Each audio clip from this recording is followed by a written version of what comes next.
Welcome, and thank you for standing by. At this time, all parties are in listen-only mode until the question and ask a question. At that time, please press star 1 on your phone. Unmute your phone. Today's call is also being recorded. If anyone disagrees, you may disconnect at this time. It is my pleasure to turn the call over to Ms. Deborah Rivera. Thank you, and you may begin. Thank you so much. And good morning, everyone, and welcome to another Census Academy webinar series webinar. Thank you so much for joining us. And today we will be exploring American Indian and Alaska Native data on census.gov. I am your host, Deborah Rivera, and I am a training specialist for the U.S. Census Bureau. Today I will be providing technical support to our speaker and also sending you some helpful information via the chat. As a reminder, we are recording this webinar, and along with the corresponding training material, we will be uploading this recording to our Census Academy site as a free learning resource, and that should usually take a week. Oftentimes it takes a little bit less. The live question and answer session will take place at the end of the presentation, and we will also like to ask you to complete an evaluation at the end of the webinar today, and I will also be providing that information via the chat. And I would now like to introduce my colleague and speaker for today's webinar, Kimberly Davis. Kimberly Davis joined the U.S. Census Bureau in 2008 during the 2010 census. Kim worked in the partnership program of the Denver Regional Office, assisting with outreach and marketing efforts on 94 tribal lands and with government programs in 12 states. Residing in the mile-high city of Denver, Colorado, Kim is a data dissemination specialist of the Customer Liaison and Marketing Services Office, currently providing statistical data access and trainings. Thank you, Kim. Thank you, Deb, and welcome to our presentation today, Exploring Data for American Indian and Alaskan Native, referred to as AIAN Geographies and People.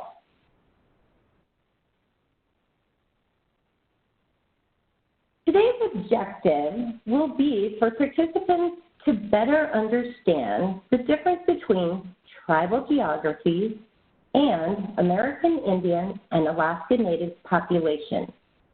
Then we will look at where to find data for tribal geographies and AIAN populations. Our agenda will cover resources, identifying census geographies, accessing data, and at the end we'll take questions and ask you to participate in a brief survey to give your feedback. To understand data at the Census Bureau, we need to look at the resources that are available and where data comes from. The Census Bureau collects race data according to the U.S. Office of Management and Budget Guidelines, and these data are based on self-identification. People may choose to report more than one race.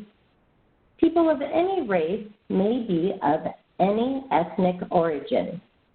Information on race is required for many federal programs and is critical in making policy decisions, particularly for civil rights. States use this data to meet legislative redistricting principles. Race data are also used to promote equal employment opportunities and assess racial disparities in health and environmental risks. The Census Bureau has a long history of conducting research to improve questions for data on race and ethnicity. We've been conducting content tests since 1970. American Indian or Alaskan Native is defined as a person having origins in any of the original peoples of North and South America, including Central America, and who maintain tribal affiliation or community attachment. Native Hawaiian or other Pacific Islander is defined as a person having origins in any of the original peoples of Hawaii, Guam, Samoa, or other Pacific islands. More information about race can be found at the link provided. So where does AIAN data come from? As the gatekeepers of geographies, the Census Bureau develops criteria to define geographic areas. Annually, we conduct more than 130 surveys, including the American Community Survey. We also produce population and housing estimates. Every 5 years, we conduct the official measure of American businesses known as the Economic Census. We also conduct a census of governments, which identifies the scope of nature of the nation's state and local government sector. We're most known for the Decennial Census, the once-decade population and housing count of the United States. The first census of the United States was conducted in 1790 and occurred every 10 years, with one form being used to collect data from all households until 1930. From 1940 to 2000, the Decennial Census contains a short form used to collect data from all households and a long form that was used to collect data from a sample of households. We began the 2020 census in Tooksik Bay, Alaska, on January 21st this year. Census Day is April 1st, and we are currently conducting the 2020 Decennial Census. There are about 330 million people in the U.S. living in more than 140 million housing units. We must count each and every one of them once and only once in the right place. The U.S. Census Bureau does not tell individuals which box to mark or what heritage to write in.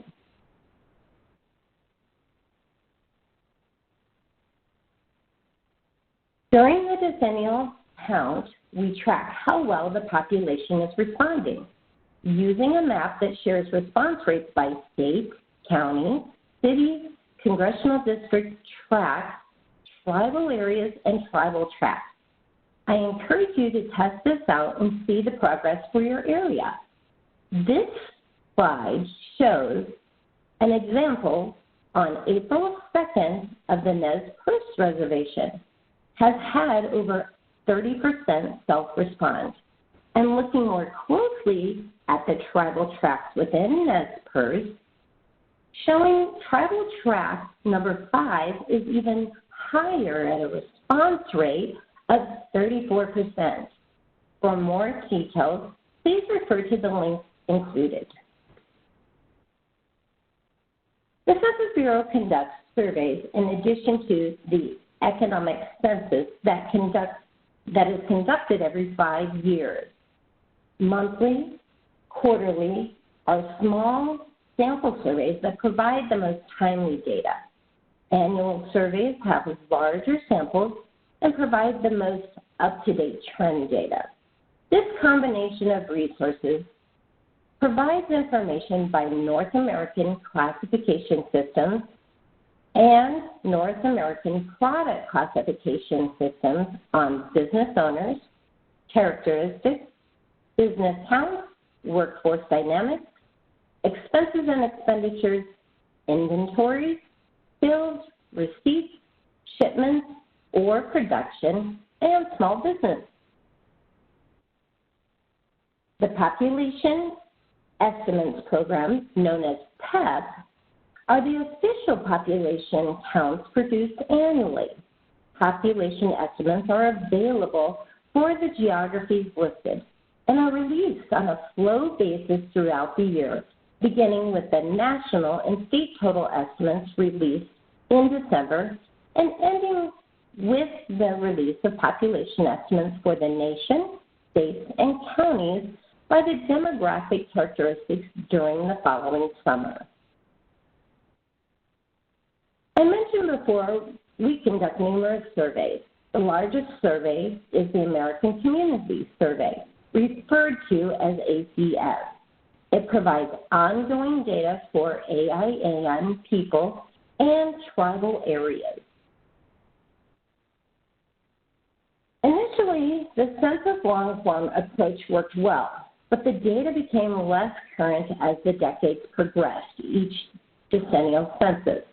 In the early 1990s, demand from a wide variety of users for current, nationally consistent data led federal government policymakers to consider the feasibility of collecting social, economic, and housing data continuously throughout the decade. The ACS replaced the census long form after 2000 and was fully implemented in 2005 when we began collecting data for all America's communities each year. Starting with the 2010 census and moving forward, the decennial census is a short form sent to all households. ACS is a survey that is conducted at 3.5 million households and informs over $675 billion in federal funding spent each year. ACS visits 20,000 group homes and samples approximately 194,000 residents each year. The difference between ACS and decennial is that ACS is ongoing monthly in every county, and we oversample in tribal areas. ACS is a sample estimate. Decennial is official count. ACS is about characteristics. Decennial is about population totals. ACS produces data annually, decennial once every 10 years. And last, ACS is a period of time, while decennial is a point in time. ACS covers more than 35 topics, supports over 300 evidence-based federal government uses, and produces 11 billion estimates each year. Here, you can see the frequency of ACS data released, with the most recent identified as 2018 ACS products. We stamp the release of the data by the last year of collection. When there is a date range, the data was collected over the 5-year period, allowing a larger sample and more reliable data. ACS data are released about 1 year after collection. Every 5 years, the Census Bureau releases 2 data products containing the greatest level of statistical data for specific population groups. First, the selected population tables that are available for selected race, Hispanic origin, tribal, and ancestry populations. And second, the American Indian and Alaska Native tables, available for selected tribal populations with more detailed tribal categories compared to those in the selected populations.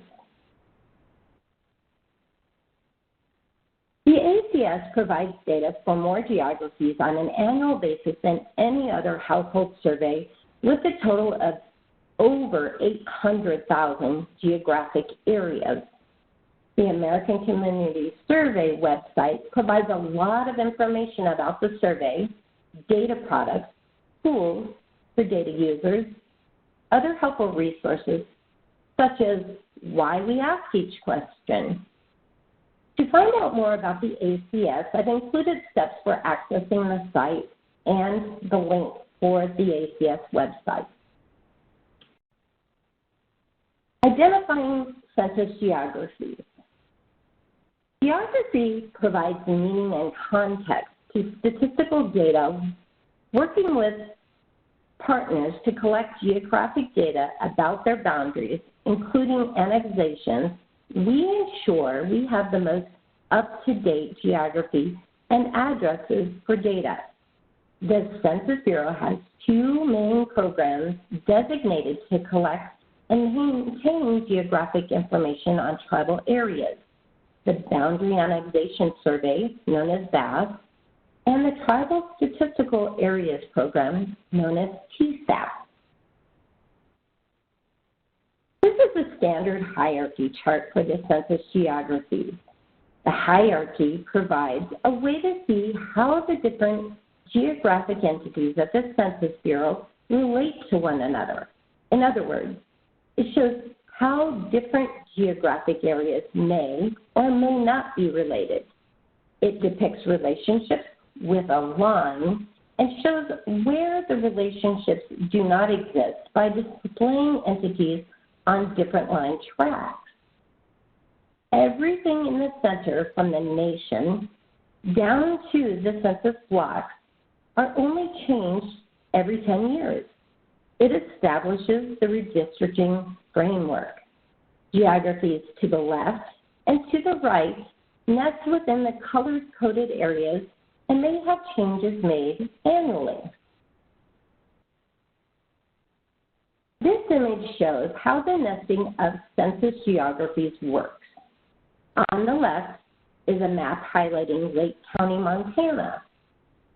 If we zoom in on the map and view the census tract, we can see that all the tracts nest within Lake County, Montana, and only within the county. This example happens to show higher populations in the darker colors, with the lightest colors less populated tracts. If we go further down into the standard hierarchy chart, we can see in the image on the left the boundaries of the block groups within each census tract.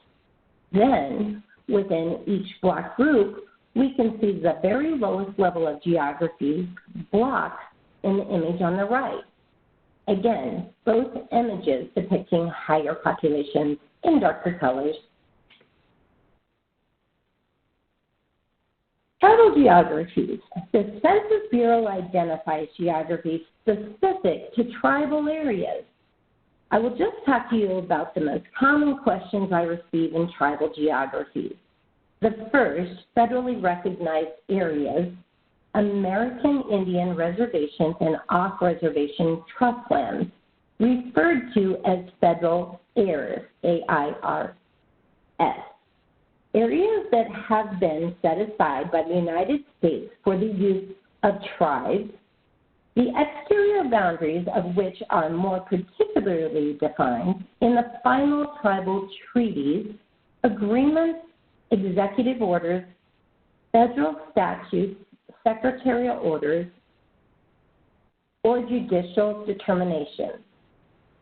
The Bureau of Indian Affairs maintains a list of all federally recognized tribal governments and makes final determination of the inventory of federal heirs. The Census Bureau recognizes federal reservations and associated off-reservation trust lands as territories over which American Indian tribes have primary governmental authority. Next, I want to clarify what a tribal census tract is. For 2010, tribal census tracts were defined independently of the standard county-based tract delineation. For federally recognized American Indian tribes with reservations or off-reservation trust lands and a population less than 2,400, a single tribal census tract is defined. Qualifying areas with a population of greater than 2,400 could define area tribal tracts within their area. We additionally provide a specific hierarchy chart for the American Indian, Alaska Native, and Native Hawaiian areas. These geographies are available in the hierarchy chart shown here. So let's explore this a little bit and make sense of it. At the bottom are census blocks, the smallest level of geography and the foundation for all geographies. On the left, going up the chart, we can see tribal block groups, then tribal census tracts, and at the top, American Indian areas off-reservation, and trust lands. Changes to those boundaries occur only every 10 years. Moving over one row, tribal subdivisions nest within the geographic areas going up. The AIAN off-reservation, trust lands, and geographies in the pink-colored boxes such as Oklahoma's tribal statistical areas. At the top, we see the largest geographic groups, AIAN off-reservation and trust land, state, and tribal designated statistical areas. Changes to these may have administrative changes made through the Bureau of Indian Affairs between decennial censuses. Tribal reservations and tribal subdivisions. Previously, we looked at a map of geographies within Lake County, Montana. In the same manner, we can look at a geographic area within a tribal area. On the left is the Flathead Tribal Reservation in Montana. On the right, we can see the tribal subdivisions nest within and only within Flathead Reservation.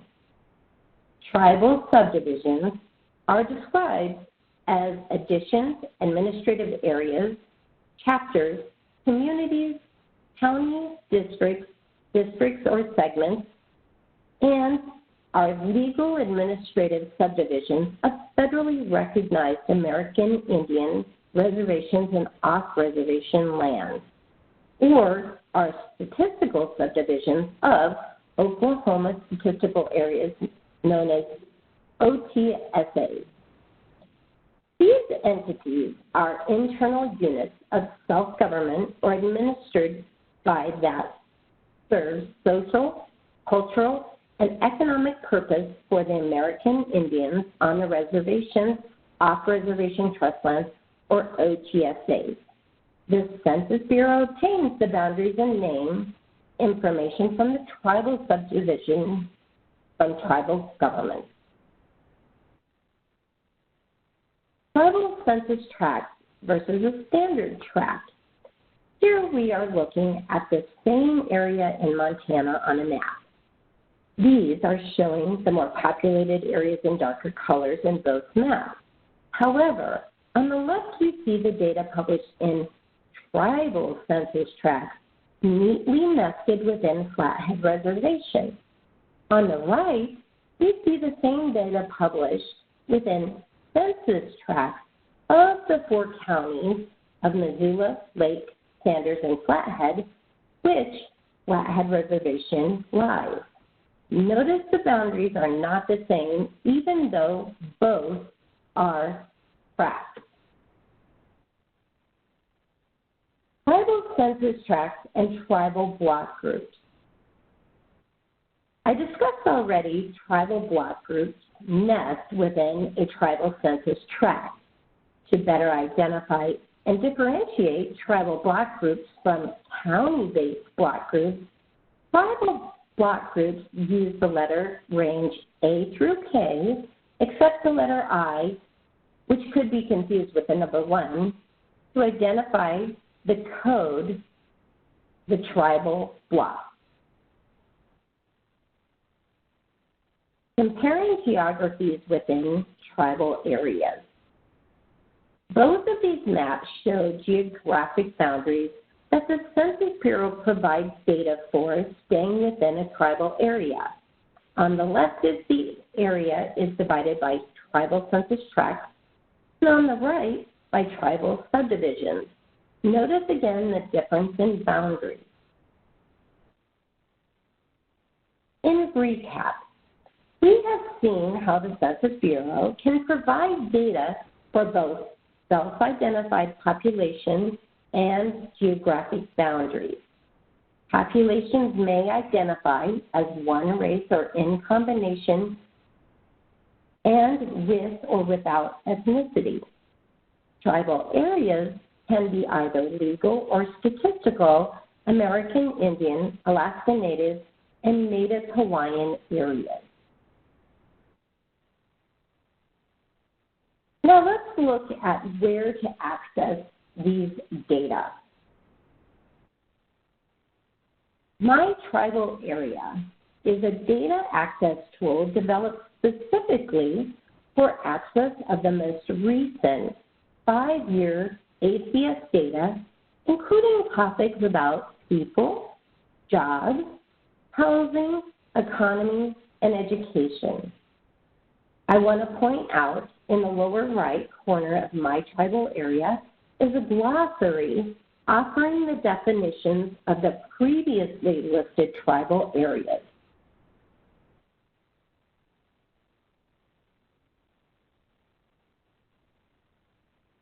Data users have the option to search by typing a tribal area or using the filtering by state, and then selecting from the drop-down menu within the state for a tribal area.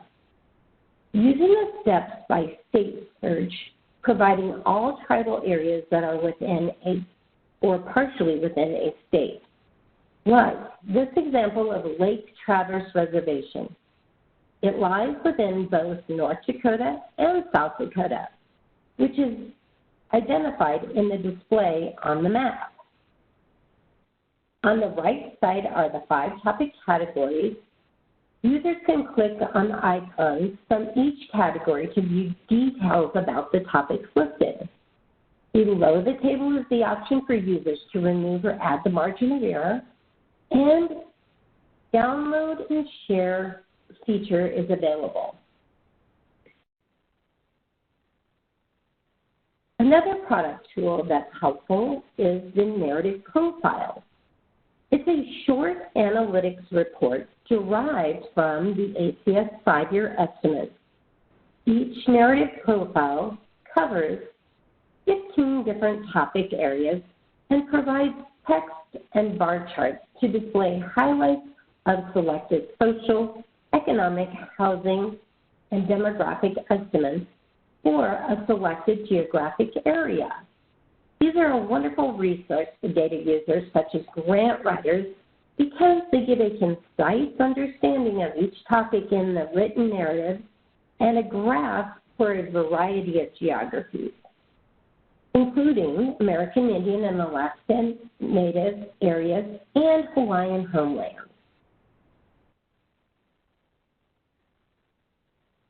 Although narrative profiles allow only one geographic view at a time, users can view different geographic levels, like this example that shows 2 graphs from 2 narrative profiles about education estimates.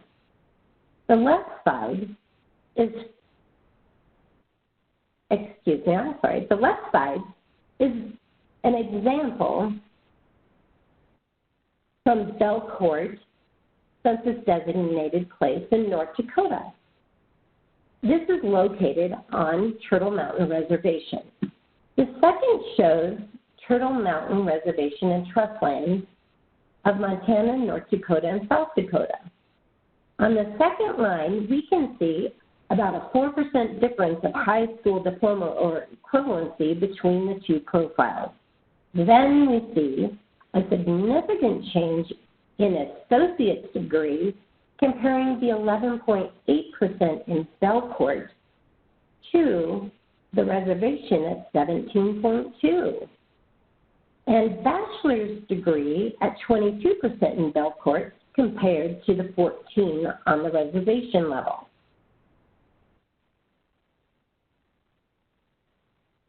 One of the many economic data produced from the Census Bureau is the Longitudinal Employer Household Dynamics, known as LEHD program.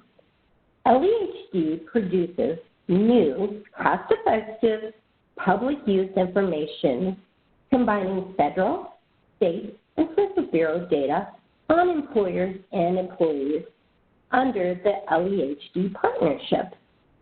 State and local authorities increasingly need detailed local information about their economies to make informed decisions.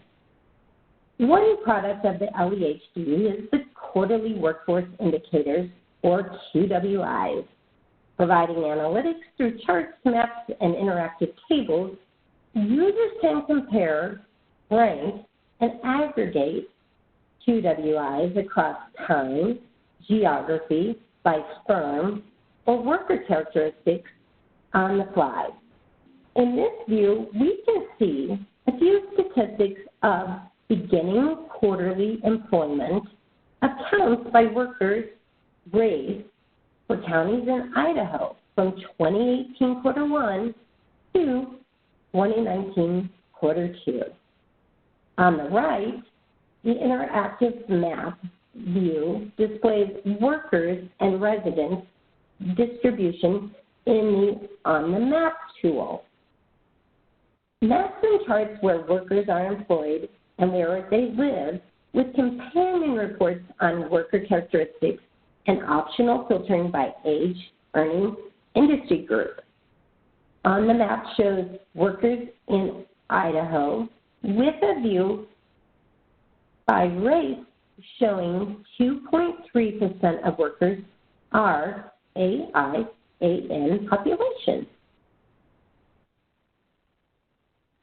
A readiness tool for releasing most of the data we previously provided on American FactFinder is data.census.gov. The homepage of data.census.gov provides resources about questions for understanding and using the tool. There are updates in the release notes, and the Stay Connected offers a recorded webinar for users to begin the tool. A few ways to begin a data search from the landing page include typing in the I'm looking for field or click on Advanced Search to begin by filtering. Included on the slide are steps for accessing this tool. Data users have a variety of options for searching for topic, race, and tribal groups and or filtering in geographies for areas like American Indian, Alaska Native areas, Hawaiian homelands, or tribal tracts. This example shares the details by state of selected tribal groupings with estimates and margins of error in the upper right corner of the table. Users may change the product of tables using a drop-down or customize a table without reloading from a completely new selection, an improvement from the American Community Survey data tool.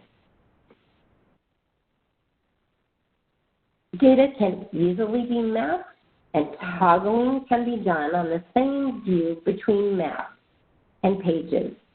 This table shows the number of AIAN alone population to view of the total numbered map.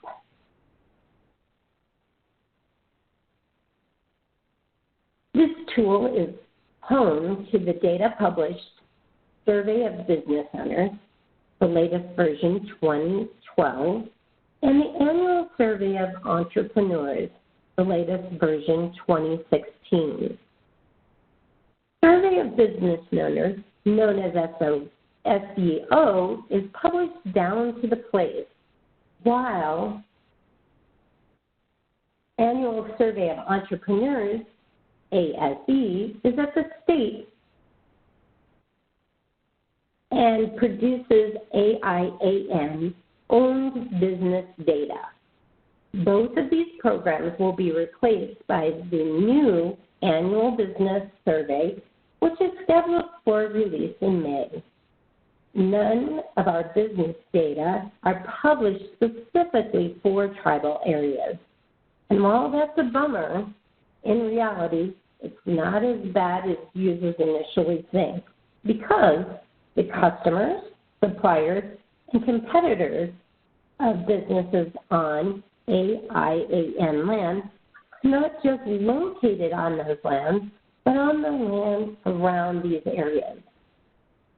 Knowing about the larger market is more important for these business owners than just keeping about their AIAN areas. And as we've seen today, we publish data by race, no matter where a person lives. For more information about extracting data, see a detailed webinar about using data.census.gov on Census Academy. Census Academy is the learning hub for understanding and accessing Census Bureau data, developed and run by the Data Dissemination and Training Branch, offering a library of learning resources, including data gems, which are 3 or 4 minute videos, webinars like this that are recorded for participation during and after use. They're hosted by data dissemination specialists or subject matter experts at the Census Bureau. And lastly, the Census Academy offers courses, a series of virtual sessions users can go through for learning how to use statistical data. Census Academy is organized neatly by data tools, geography, visualizations, and topics like population characteristics, business and economy, and housing. The Census Bureau has an AIAN resource page specifically designed to inform about American Indian and Alaska Native subjects, including the highlights of the Census Bureau relationship with tribal governments. It contains the Tribal Consultation Handbook, which details the consultations the Census Bureau had with tribal governments leading up to the 2020 census. You can also access My Tribal Area that we discussed earlier during the most recent American Communities Survey 5-year data in tribal geographic areas. And an informational sheet about Intergovernmental Affairs Division is listed. The list on the left of the home page provides links to information about this subject, accessing data, events, news and updates, and provides a contact us. Steps for accessing this page are included in the slide, along with the link. Okay, now that we've come to the end of the Exploring American Indian and Alaska Native presentation, we can take questions.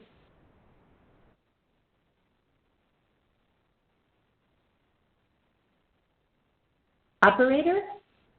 Thank you. If you'd like to ask a question over the phone, please press *1. Please ensure your phone is unmuted and record your name to ask a question. Again, that is *1 to ask a question. One moment while we wait for questions to come in.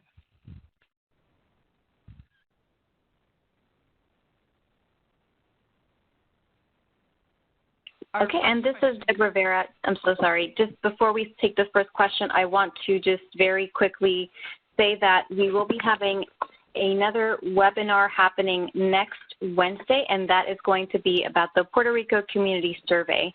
So just wanted to throw that out there while we waited for questions. So please go ahead. Thank you. Our first question is from Monel Cash. You may go ahead. Ms. Cash, please check your mute button. Your line is open. Hello? One moment, please. Our next, Ms. Cash, are you there? Okay, we'll go to the next question. The next question comes from Jamie. You may go ahead. Good morning. Will this webinar still be available offline? Will there be yes. Okay, and how would I be able to gain access to that? It'll be available in a week, in about a week, on the Census Academy website, you'll be able to see the slides and the recording. But nothing immediately? No, we'll have it available there. Mm-hmm. Okay, I just wanted to verify that. Thank you so much. Absolutely. Our next question comes from David Stretch, I believe. You may go ahead. Thank you and good Hello. morning. Yeah, I'm curious. So I work for the Samish Indian Nation, and I was looking on the website and trying to sort of figure out how this new system works. And I noticed it's Samish TDSA, and that encompasses the whole area, and it describes a population that is not Samish. It describes a very affluent area compared to the Samish population in the area, and the data is obviously skewed in that sense. Is there any way to get Samish-specific data, or is it only in the TDSA because we don't have a reservation? So you're looking for the population group because you don't have the land base, correct? That's correct. Oh, okay. So looking at population group data, it's only going to be available if the population threshold is high enough for a particular geographic area. So if you're not finding it at a lower level, you may have to go up in a geographic area. And those special tribal population releases are done every 5 years. The most recent was 2015. Does that help? I think so. You may need to change the area, the TDSA area, and perhaps if I just do all of the United States, then I'll be able to sort of drill down to find Samish under AIAN. Correct, and you can email me, and I'm happy to walk you through the steps for those special tabulations that come out every 5 years. They do have different geographic levels available depending on the number of persons identifying. Excellent. Thank you so much. You're welcome. The next question comes from Linda Goldsberry. You may go ahead. Hi, this is Wilma Goldsberry. And thank you so much. This has been great information, but my question had already been answered on how to access the webinar again. Thank you. Okay, thank you. Thank you. Next question comes from Jillian Guerrero. You may go ahead. Hi there. Thank you, first of all, again. I appreciate the webinar. It was very informative. I work at the Department of Education for the state of Oklahoma, and I'm really interested in the educational attainment tool that you were showing earlier, and specifically the OTSA aspect. My question's a little technical, but I was curious. I use OTSA shapefiles all the time in my work. Do you know if the Census Bureau uses the same shapefile OTSA compared? So is the shapefile from Census Bureau the same as the shapefile that's being used by, like, let's say, Bureau of Indian Affairs? I wouldn't be able to say that specifically, but I can certainly share with you if you'd like to email me. Okay. Sure. Those boundaries and where you can find the shapefiles that we use. Yes. Okay. I don't know why it would be different, but I don't want to say for sure. Right. I don't imagine they would be different, but yeah, I guess I should never assume anything. Thank you so much. Yes, I'm sorry. That wasn't much help, but certainly email me and I can investigate that for you. Okay. Thank you. Yeah. Our next question comes from Diana Den-Boba. You may go ahead. All right. Thank you very much. This was really informative, and you kind of answered the question that I had about this presentation being on the Census Academy, but I also wanted to know, would we be able to download the slides? From Census Academy, yes. Okay. Thank you. You're welcome. Our next question did not leave their name. I have a feeling they were on mute. So if your line is open, you could go ahead and speak. Just introduce yourself, please. If it's me, I am Ed Fox from the National Indian Health Board. My question is, what is the sample size for American Indians and Alaska Natives? And is it an oversample compared to all other races?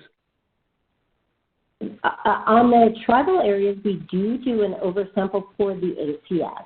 That is correct. Because we tend to have a low response rate, we oversample in those areas. Oh, but you don't oversample. It's about 3% of the population that's sampled. So it's a little bit more than that in the tribal areas. Can I ask another question? I don't know, maybe this will sound like a suggestion, but it seems like it works pretty well if you want to know about American Indians who are members of American Indian tribes, that you can exclude foreign-born in the nativity variable, and then that eliminates those that are born in Latin America, essentially. But there are still some tribes that have members that are born in a foreign country, mainly Arizona, New Mexico, and then some of the northern tier states along the Canadian border.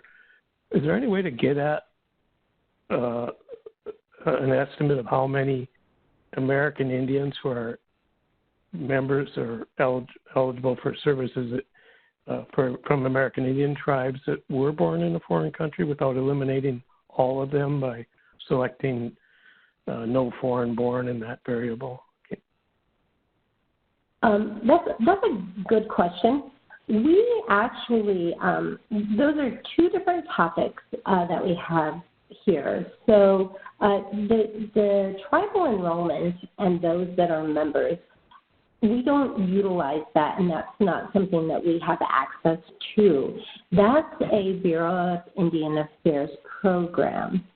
So when we oversample in tribal areas, we don't particularly select a person by their race. It's random sampling.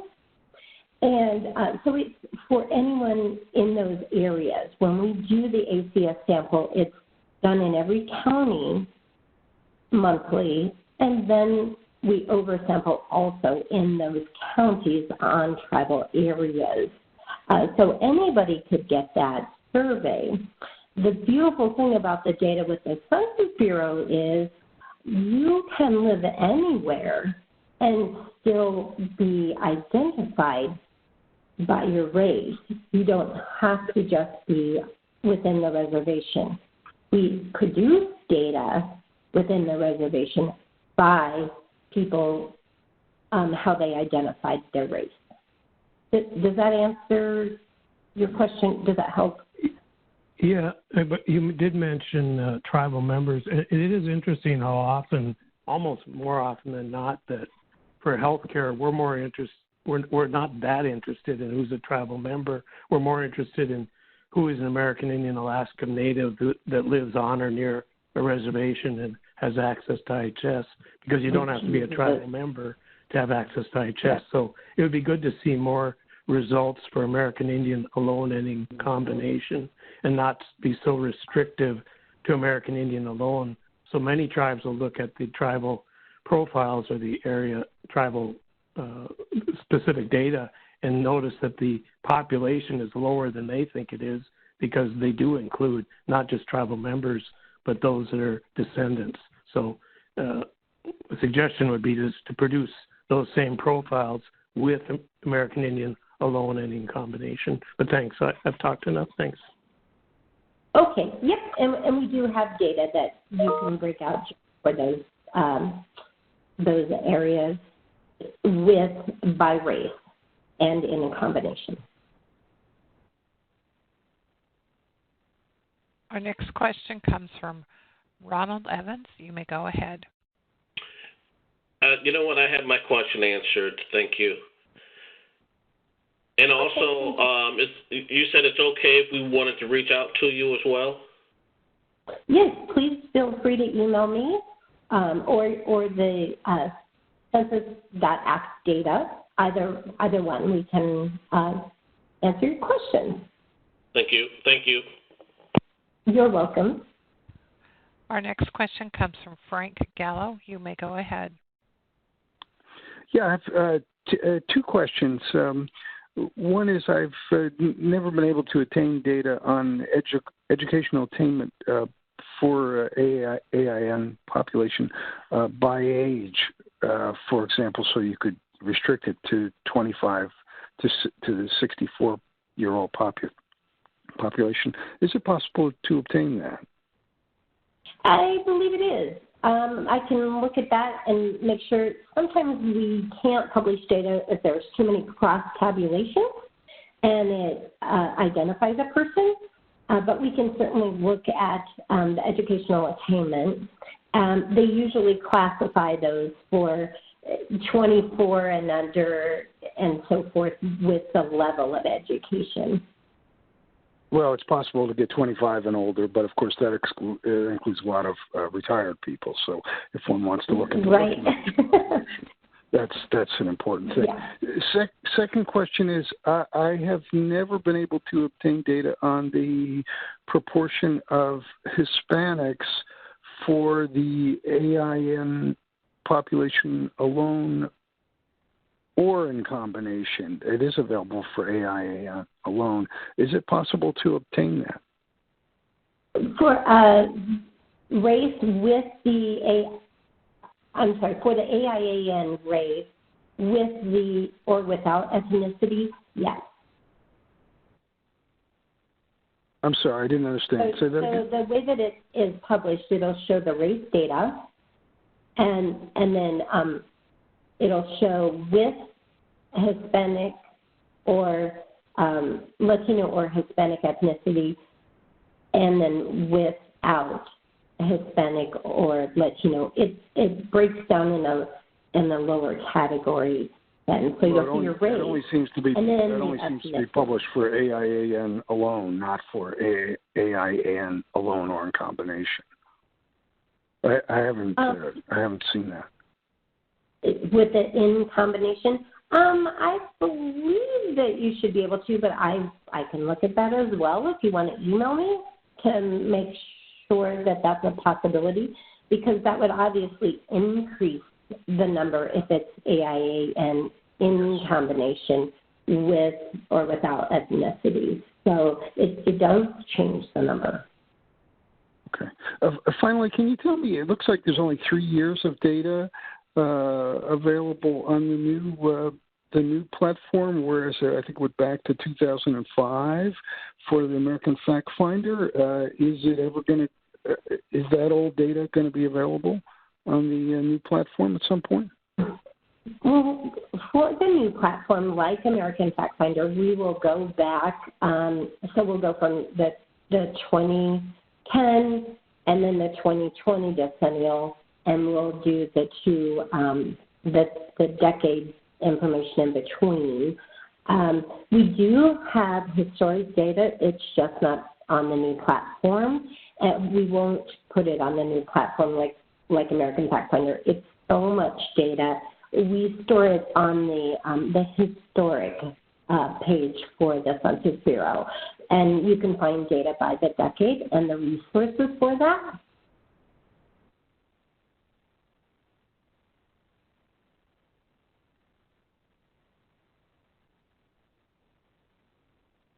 Does that answer your question, Frank? Not satisfactorily, but yes.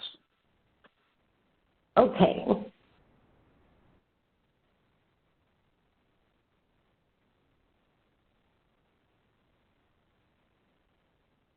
Our next question comes from Beverly. You may go ahead. Thank you, Kim. Great presentation. My questions have already been answered as far as where can we get the PowerPoint presentation. But I would just like to add, do we need an login to be able to download the presentation from today? Thanks for your question, Beverly. No, Census Academy is free to the public, and the resources on there are available to anybody. So once this is uploaded, you'll be able to access it without a login. Thank you.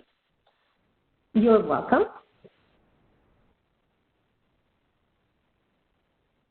Our next question comes from Danielle Bronco. You may go ahead. Ma'am, you may go ahead. I'm sorry. I got engaged in a conversation. I couldn't remember my question. Okay. So you can go ahead and skip me. Okay, one moment. Our next question comes from Robert Simpson. You may go ahead. Good morning. I was getting a lot of questions early on in the census, like last year and throughout this year or two from a partnership. And my question is, how does the recruitment track populations, since there's a difference between tribal tracts and standard tracts? How in recruitment populations, how are those determined based on if they're non-Native American and Native Americans? Because the tract boundaries are actually different. Okay, so let me make sure I understand the question. So we have regular census tracts that nest within counties, and we have tribal census tracts that nest within tribal areas. A lot of people just got laid off yesterday because the manager.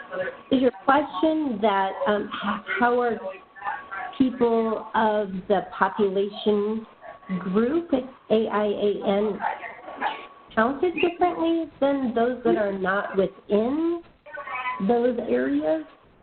Yes, because inside the tracts, people that are there are two different types of tracts within each other's boundaries, and I was wondering how those would for the non-Native Americans, how those numbers would contribute. Do those numbers contribute to both tracts? Then, okay, that's the way to say it. We count everybody by a geographic pinpoint location. When you look at the data, you can break the data down by race, but we count everybody in the same area. So you can, when you look at the tribal tract, you can see the total populations, and then you can break down by the race categories, including AIAN. Does that answer your question? It does. I was wondering about that because when you go into Mojo, you're able to go and view air, and then when you go back to normal tracts, you'll have different boundaries. Right. And how people identify is a big part of that. But sometimes they may not identify. It depends on probably their applications too. Correct. So someone does not have to be of the AIAN race to live or be counted within a tribal area. So, for example, I may live in a tribal area, but I may not be American Indian or Alaska Native. I may be Asian. Yes. Okay. No, that was a big help. Thanks. Yes. Thanks. And this is Deborah Vera, operator. Before we take the next question, can you tell us how many questions we have in the queue, because we are at the top of the hour? There are 6 more questions in the queue. Okay. Well, I would like to encourage everyone who has not been able to have their questions answered to please submit them through the chat. We will do our best to answer those. But out of respect for other folks that have joined on the phone and to our speaker, I believe we can take 2 more questions over the phone, and then we'll conclude today's call. Okay, our next question also, I believe, was on mute, and I did not get their name. So if you could go ahead, your line is open. Hello, can you hear us?